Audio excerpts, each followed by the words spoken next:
I've learned that people best respond to you when you make everybody feel included. And so, acknowledging everybody, learn everybody's names, hear everybody's inputs and interests, and just have a good time with everybody. Kind of like branch out and widen your your friendships and how many people you know, because it can be hard on the road. It can feel very lonely. So if you are that person who can branch out to somebody and be that connection for them, because maybe they're first, you never know, right? And maybe it's the first for you, right? Maybe it's just getting out there and doing that and making sure everybody feels like they're seen and loved in this community.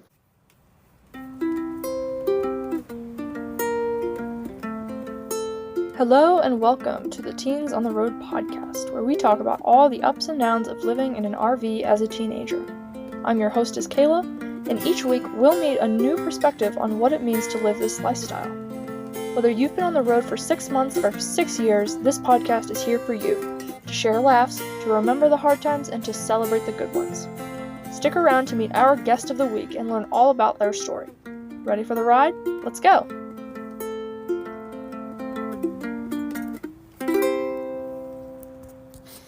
Hey guys, Annie here. I've been traveling on the road for almost 8 years now, and a little fun fact about me is that I like to lead dance classes when we're at different rallies.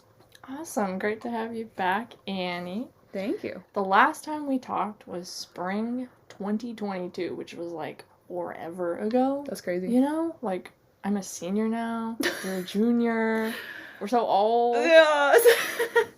So what's been going on in your life since that time? Alrighty, well that summer after you interviewed me, our rig actually was brought into the shop, and it was in the shop for a year and 2 months, which is an incredibly long time. Oh, wow. Yeah, during that time, we moved back into our old RV, and so we traveled with that for that whole time, which was a little tight because it's, 10 feet shorter than the one that we're currently in now, or the one that was in the shop. But it was a great bonding time. During that time, though, we didn't really travel much. I would say the most north we went, 2022/2023 time, was Pennsylvania. And we went there for actually a NASCAR race, which is really cool. Mm-hmm. And then other than that, we kind of stayed more on the East Coast and in Florida area. Cool. Mm-hmm. So you were kind of stuck for a bit, I guess. Yeah, it was definitely hard to move around with that trailer because we didn't have all our boondocking supplies. Mm-hmm. So we really couldn't go out west to go to some of that BLM land. Mm-hmm. That makes sense. Are there any experiences you've had in the past couple years that have made it like a really great impact on you? Yes, actually. I've definitely really established some roots in the Fulltime Family community, and I've taken on some leadership roles. Kind of like I said, I teach dance lessons whenever at different rallies. I also like to lead worship sometimes, and a couple other activities here and there, and it's been really great to kind of feel like I'm a part of something bigger, and not just be traveling on the road as an individual family, but feel like I'm also helping other people along the way on the road as well. Yeah, and that's something that a lot of people don't get, so that I think probably because you've been on the road for so long, and also you guys make sure to plug yourselves in, is something that you've been able to cultivate over time. Absolutely. I would definitely say Asher, what was his last name? Asher Wade? Yeah, Asher, he's definitely like the OG. He was definitely doing it before it was cool, but we were also kind of doing it before it was cool, because we were on the road 4 years before COVID, before like RVing became like the thing. Mm-hmm. So that's definitely helped with establishing really great relationships with people. Yeah, definitely that span of time, for sure. Mm-hmm. What have been your favorite travels as of late? Oh, okay. So once we got our rig back, we were able to go back out west. In this last summer, fall time, we went all the way up north to Michigan in the UP, and that is now my current favorite state. Really? Yes, because the Great Lakes, guys, oh my gosh, they will take your breath away. Like, you think the oceans are vast and beautiful, and of course the lakes are smaller, but they are so wonderful. Like, we were staying up in near Mackinac Island, and so we got to go see the island and take the ferry, and Lake Superior is so gorgeous. You have like the crystal clear waters, and it was just wonderful. And then after Michigan, we went over to Montana, and that's where I met up with our hostess Kayla here, and we had a wonderful time in Glacier together. Lots of beautiful hikes. I did this hike called Huckleberry Mountain in Glacier National Park, and it was a 6-mile trek all the way up, which I think is like a 3,000-foot elevation gain, and then 6 miles back down. But you got to see like the whole West Glacier mountain range, and it was breathtaking, so amazing. And then after that, we went down to Colorado and Arizona, then Utah, and kind of like jumbled all over the place down there in the West. But definitely Sedona, Arizona was the most amazing down there, just because you have so many wonderful hikes, and the color, like the orange and the rock is breathtaking, and I really loved it down there. Yeah, it was a nice time for sure. I mean, Sedona's just like so cool, and they've got, like you said, so many hikes, and it's just a different kind of pretty, you know? It is, because you have like the mountains and the mountain ranges, and you have like the forests with the pine. But Sedona, it's like not that. It's the mountains, but like orange rock mountains with shrubs. But it's its own kind of beauty. Exactly. It's a little different. Yeah. It's the Wild West, you know? It is. It is. What is a place you hope to never return to? So, while we were kind of down in that area, like September time, we actually went to the Albuquerque Balloon Fiesta, which the festival itself was wonderful. But the city was a little sketch. It was actually kind of funny because I was taking a sociology class during that time, and we were looking at, crime rates throughout the country. And they did it by state and then by city. And turns out Albuquerque is one of the top cities to have the most crime rate in all of the United States. So while I learned that while I was there, guys. So that was super comforting. Very comforting, as you know. So, and just overall, I got a very woo-woo, spirituality, kind of a dark vibe there. And so my spirit was almost kind of uneasy when we were there. And just the whole experience of the rally itself, like, it's very cramped. Like, you're in this, like, lot, and you're, like, all on top of each other. Like, these RVs, I'm telling you, some of them were, like, inches apart. Like, they park so close. So if we do it, we're definitely going to get, like, a campground, like, stay at a campground, and then go to the festival from there if we ever do it again. But yeah. Yeah. And honestly, yeah, for sure. And honestly, the Balloon Fiesta is kind of a one and done. I mean, we went the 50th, and, like, the event was great. There was a couple days of rain, but otherwise we made it work, and now we're like, yeah, it was fine. Yeah, it's kind of like check it off the bucket list, right? Yeah. And it was really great is we actually got to work with a private pilot friend of ours. So we had met him, like, years ago, and we reached out to him, and we were like, hey, we're going to the Fiesta, we were wondering if you do this. And he's like a licensed balloon pilot, and he's like, that's so funny, this is like the first time I'm going. And he was going the year that we were going, so we got to literally help crew every single day. It was exhausting, but it was a lot of fun, and we actually all got to go up in the hot air balloon. Yeah, that's really cool. Really amazing. So, and I mean, how many people get to do that, crew with a balloon? It was great, guys. Pilot? It was great. Like, yeah, so cool. What do you think is the hardest part about traveling full-time? Hardest part? Well, at first I would have said that, being in the middle of nowhere. But now that I've really established, like I said, community and friendships on the road, it's definitely that distance, that long distance feel you get to it. Currently in a dating relationship, and it's hard. Like, I haven't seen my boyfriend in almost 3 months now. And so when it gets to that point, and you're kind of like, is this really worth it? And then you're like, you gotta remind yourself that it is. And then also, with you, it gets hard sometimes. We might not know when we see each other next, but that's definitely the hardest part for me, is managing that. And then also, like, having boundaries also with communication, because it can feel like, oh, you want to keep the relationship up over text or call. Then you also have to remember that, like, you don't have to communicate all the time, right? For a big part of, learning that balance for me was just, like, having boundaries with my phone and being like, I'll call this person this time or text them this time. I also have to, like, have time for myself. So and your family. Yeah, absolutely. Whatever you're doing at the time. Yeah, and travels and school. So. Yeah. I know, it's hard when your interaction is totally online interaction, and that's the best you can get, so you want to prioritize it. But finding the balance is really important. Right, it is. In your experience, what are the best ways to make friends on the road? Ooh. Well, for me, I've always kind of been a natural born leader, so I like to take those leadership roles on. And in that, I've learned that people best respond to you when you make everybody feel included. And so, acknowledging everybody, learn everybody's names, hear everybody's inputs and interests and just have a good time with everybody. Don't stick to an individual or a certain group. Kind of like branch out and widen your your friendships and how many people you know. And don't say like, there's definitely a big thing about like quality over quantity, but also it's very important to make sure everybody feels like they're included, because it can be hard on the road. It can feel very lonely. So if you are that person who can branch out to somebody and be that connection for them, because maybe they're first, you never know, right? And maybe it's the first for you, right? Maybe it's just getting out there and doing that and making sure everybody feels like they're seen and loved in this community. Mm-hmm. Mm-hmm. So the step towards having better friendships is being a better friend. Yeah, pretty much. And just making sure, everybody feels seen. Mm-hmm. Mm-hmm. Very important.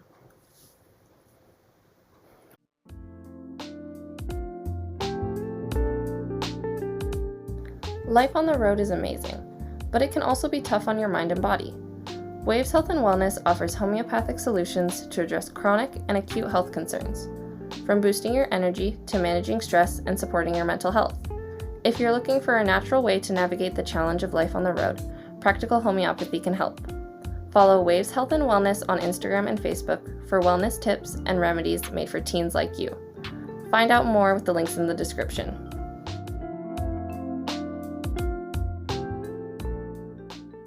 What is something about traveling that you're learning to love?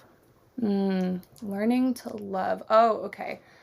Definitely the mundane times, and then also the busy times, because I am taking a lot of leadership roles on coming into this Madison rally, and it's been very overwhelming these last couple weeks, just trying to get everything in sorts, and then also with school and the rest of my life. But then also, like this summer, we were like in the middle of nowhere, Minnesota, for like a month, and I was like, what the heck do I do with my life? So it's kind of learning to appreciate the really busy moments and the really quiet moments. I mean, like in the really busy moments, like looking out and seeing the stillness of nature really helps. And then also in the mundane times, seeing how beautiful also nature is. Like, it's just, for me, a big thing that like to revert my mindset, or to give me like a clarity of mind, is to always look at nature and see how it reflects how I should, how it... Go touch grass. Yeah, go touch grass, guys. It'll ground you. There, I look for grounding in nature, because there's always a lesson to be learned from God's creation. Exactly. And every there's a season to every part of life. Sometimes it's gonna be busy, sometimes it's gonna be slower, and the grass is always greener on the other side. Yeah. So you just gotta appreciate where you are today. Oh yeah, Ecclesiastes 3 will teach you that. Exactly. How has traveling impacted your faith? Ooh. Well, kind of circling back to nature, more recently, in these travels this last summer and fall, going to Glacier and, Sedona and Montana, all these different places, really just like seeing the beauty of God's creation and the wonder, and just being absolutely like awestruck at how wonderful everything is, like, and how it's so detailed down to the very, like, minuscule rock or little leaf or piece of grass, right? And kind of showing that, if God is mindful of that little bird in Glacier or that little rock in Glacier, he's mindful of me too, right? How much more, almost. You are more valuable to him than a whole flock of sparrows. Yeah, exactly. Getting some Matthew references in here, but it's definitely really shaped my view and how important and special I am, and my friends around me and those around me. Mm-hmm. So go touch grass, guys. Yeah, that's the moral of this story. Looking ahead, do you have any goals for your future? Goals for my future? Well, actually, Kayla and I are looking into seasonal work for our future. Woo! But personally, I would love to do that with her, and then also van lifing maybe. More traveling. Just more traveling. Yeah, I don't want to stop. Like, I've been doing this 8 years now. I started when I was 9, 17 now. Like, this is my life. And breaking away from that, I get so antsy. I'm like, I need a new setting outside my window. Gotta keep moving. Gotta keep moving. Don't stop. Which can be good and bad. But I definitely love seeing new sights and seeing new wonders and meeting new people and getting all these different experiences around the country. So I want to do that more on like the work side of things, do some seasonal work, maybe even go do it some in Europe. Yeah, exactly. That would be really fun. Yeah. Beyond that, like maybe when you get married or have a family, do you still want to travel? Like far future? Far future. Perhaps. I think I definitely at least want to do a year with my family, maybe a couple more, just so my kids can also get that experience, because it has completely changed my life for the better, I would say, and I would love for my children to get that. Yeah, it's really special. It is really special. Not only because of like the amazing sights you see, but how much character building it is. Like would be so different if I had stayed in Florida where we launched from traveling, and still went to public school and stayed in my circle. Because when you stay in your circle, you develop this like group think, and you don't really get to see all different perspectives all over the country. And you do not grow as much as you do on the road. And I feel like also living on the road, you are faced with challenges you most definitely would not be faced with in a public school or at a stationary setting. So just getting my kids to experience that and learn how to develop new strategies to fix problems or to communicate with different people is like very important. So, because that's been super helpful for me. Yeah, and it's hard to replicate when you're just living normal life. Yeah, it is. So for all the teens listening, what advice do you have to give them about living this way? I don't have strictly one that I could say, but a lot of it would have to do with appreciate the moment. Appreciate the setting, appreciate the mundane, appreciate the crazy. Also, put yourself out there.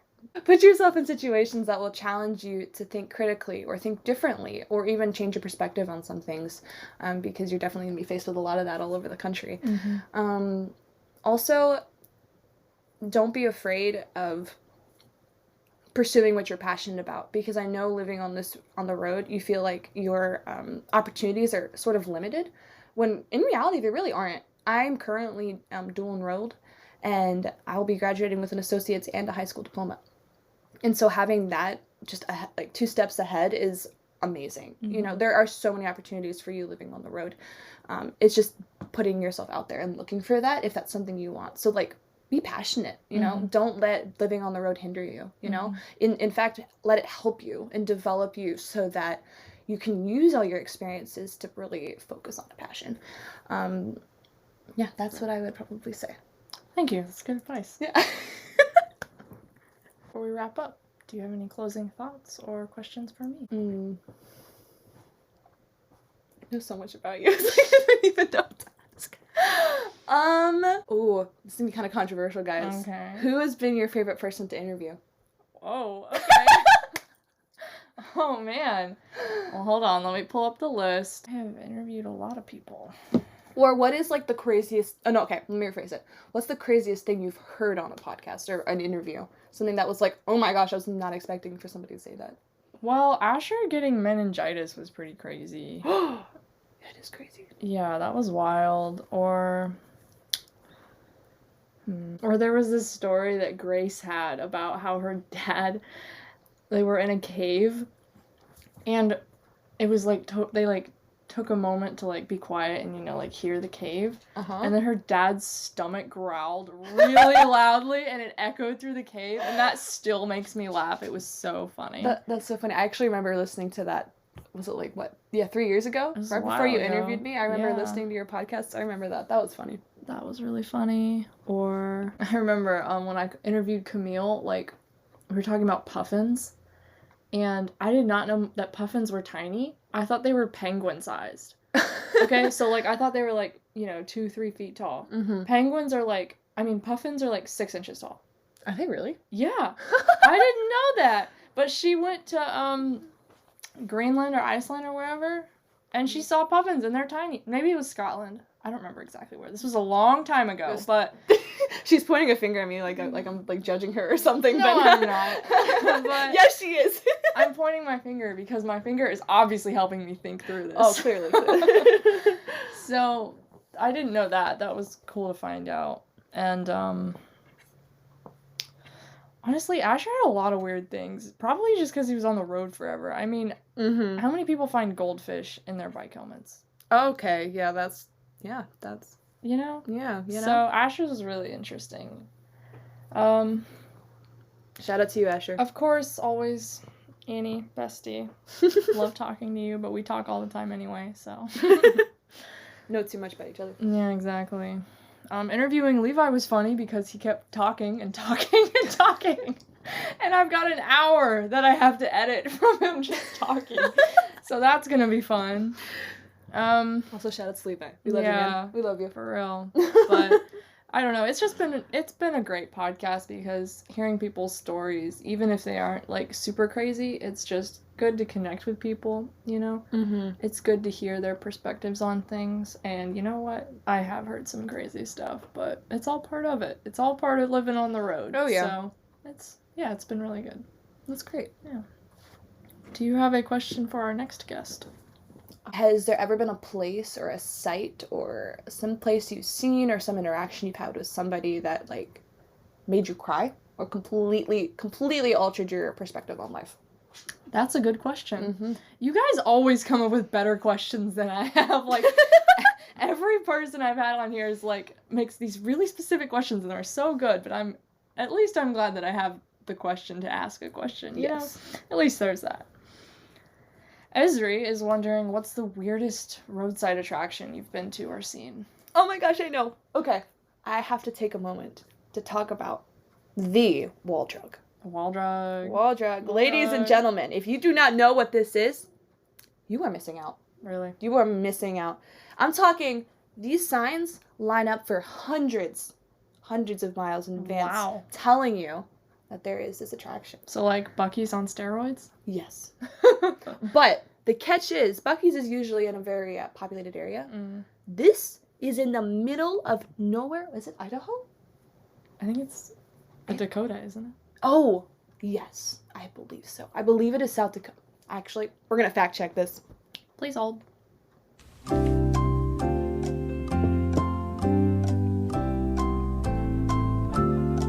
South Dakota. South Dakota. All right, South Dakota. And we were like, we're coming, it was like, I think our fourth year traveling, and we're making our way out west. And our goal was to get to Yellowstone for the first time. And so we were kind of going up towards that way. And we were like, I believe in like Illinois or was it Ohio? It was one of the, or no, it was Iowa.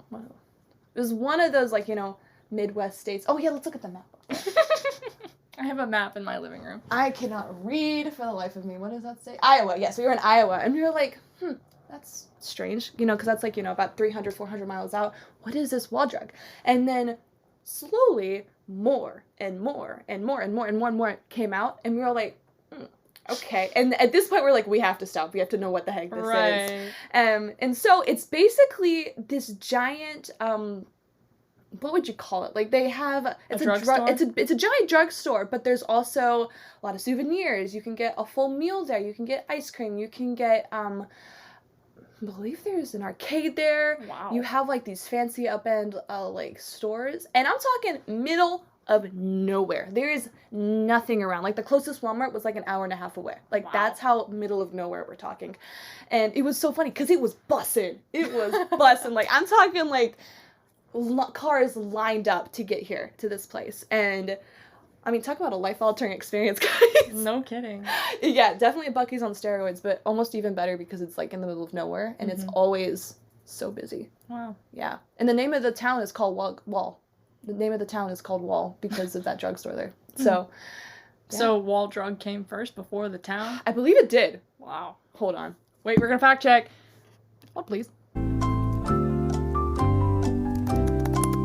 We're ChatGPTing this, guys.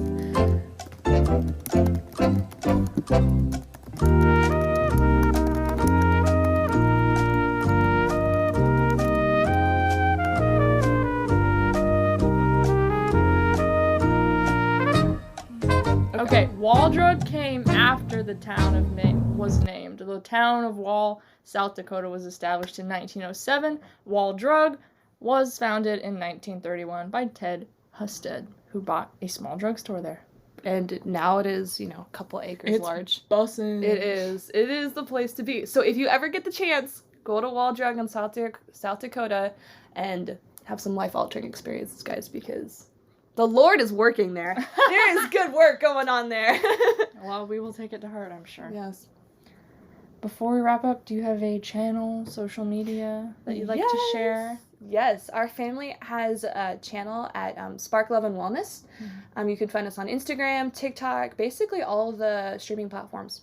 Cool. And we post all about our family life, living on the road, traveling life, RV life, kind of a grand scope of all of it. So definitely check us out there. Sweet, will do. And everything's linked in the description. Well, thank you, Annie, for joining me. It was so great to have you back. Yay! I am very happy to do this again with you. So thank you for having me.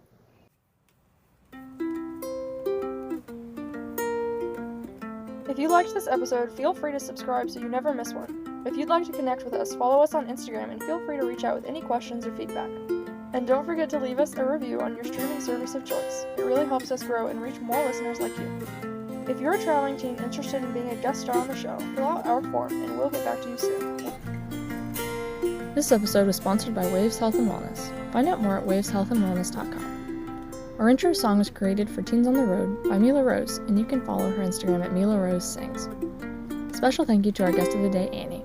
You can follow her family's adventures on Instagram and TikTok at Spark Love and Wellness. Thank you again for listening, and see you down the road.